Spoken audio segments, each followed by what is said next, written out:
दोस्तों राहुल गांधी की आज मैं एक वीडियो देख रहा था, काफ़ी समय पुरानी है, और एक आलोक शर्मा के अभी कुछ एक आध 2 महीने पहले के नए स्टेटमेंट है जो उनके प्रवक्ता कांग्रेस के। तो राहुल गांधी जी बोलते हैं, ये उस समय की बात है जब राहुल गांधी जी खूब बड़ी गाड़ी रख रहे थे रविंद्रनाथ टैगोर की होड़ करने के लिए, और कोई भारत के लिए यात्रा भी निकाल रहे थे। तो उन्होंने उसमें बोला कि कांग्रेस ने देश को आज़ाद कराया है और आरएसएस और हिंदू अंग्रेज़ों के साथ मिलके खड़े हुए थे। फिर उन्होंने कहा कि 1937 के समथिंग जो 2 नेशन थ्योरी है वो वीर सावरकर जी ने दी है। तो मैं राहुल गांधी जी की जानकारी के लिए और आलोक शर्मा की जानकारी के लिए बता देना चाहता हूँ कि 1875 के समथिंग एक स्कूल खुला जिसका नाम था मदरसातुल उलूम। 2 साल बाद ही उसका नाम हो गया मोहम्मदा एंग्लो ओरिएंटल कॉलेज।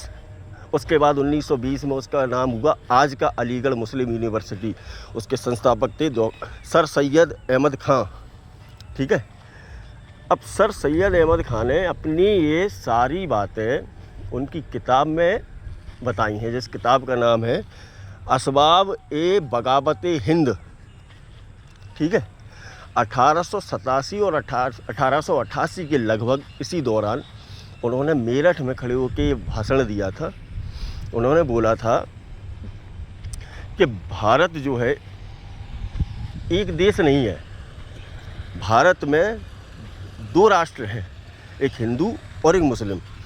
उन्होंने ही 2 नेशन थ्योरी को उन्होंने ही दिया, जिसको जिन्ना ने फॉलो किया और जिसके रास्ते पे चल के जिन्ना ने आगे जाके पाकिस्तान का निर्माण कराया। ठीक है, अब इनकी जानकारी के लिए मैं बताऊं, ये अगर कहते हैं कि वीर सावरकर जी ने दिया था, तो जब 1887 और 1888 के समथिंग वीर सावरकर केवल 4 साल के थे दोस्तों, केवल 4 साल के।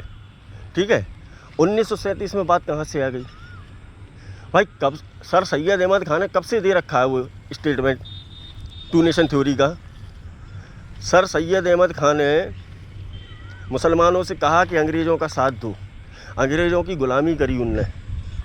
जब क्रांति हुई 1857 की, तो मुसलमानों को कुछ ना हो उसके चलते उन्होंने पूरा थेगरा हिंदुओं के ऊपर फोड़ दिया कि हिंदुओं ने किया जो किया। और उनका खुद का भी ये कहना था कि जो 1857 की क्रांति है ये हिंदुओं की क्रांति है, यहाँ पे हिंदू मुसलमान एक साथ नहीं रह सकते। ये उनने अपने 2 नेशन थ्योरी में बोला कि एक राष्ट्र हिंदू और एक राष्ट्र मुस्लिम, है ना, तो एक साथ नहीं रह सकते हैं हम लोग। जिसकी राह पकड़ के जिन्ना ने ये करवाया। ठीक है, यह है क्लियरेंस। अब इसके बाद आप आ जाओ राहुल गांधी जी से, तो मैं ये कहना चाहूँगा कि यार आप लोग तो आतंकवादियों का साथ देते हो, आप लोग तो आतंकवादियों के नाम के आगे जी और साहब लगाते हो।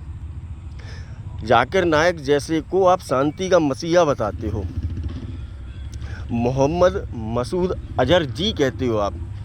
आपके ही मंत्री कांग्रेस के बड़े से दिग्गज नेता दिग्विजय सिंह ये कहते हैं हाफिज साहब, ओसामा जी अपने अंदर तो झांको, लेकिन नहीं, पढ़ना नहीं है, कुछ भी कह देना है, कुछ भी बोल देना है। इनको कोई जानकारी नहीं है कि 2 नेशन थ्योरी का किसने दिया था।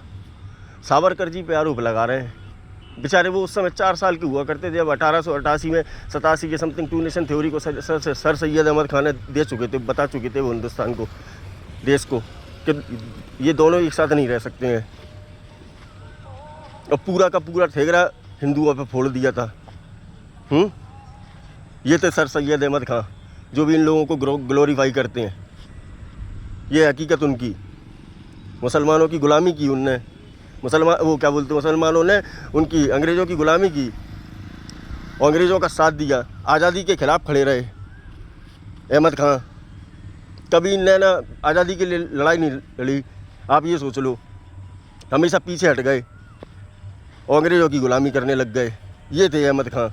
ठीक है राहुल गांधी जी, अगली बार कोई भी बात बोलो तो पहले पढ़ना, और आपके नेताओं से कहो, प्रवक्ताओं से कहो कि वो भी पढ़ के आया करें, उसके बाद बोला करें यार। सार्वजनिक मंचों पे ऐसे बोलोगे तो बेइज्जती आपको सहना पड़ेगी, कोई दूसरा थोड़ी ना सहने के लिए आ जाएगा, है ना। जय हिंद दोस्तों।